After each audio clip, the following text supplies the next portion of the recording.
In this video, I'm going to show you how you can add a bank account in Fiverr. So once you're on Fiverr, make sure you're on your seller account by going to the profile icon and then switch to selling if you're on the buying window.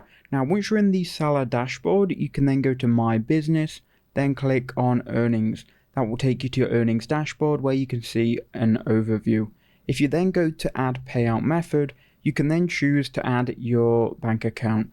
Now, if you can't see your bank account, it's because the bank transfer is used by using Payoneer. But go ahead and click on bank transfer. You can then select a currency and you can see the fees and the transfer days here. Click continue. It will then ask you if you've already got a Payoneer account. First, verify with your phone number though.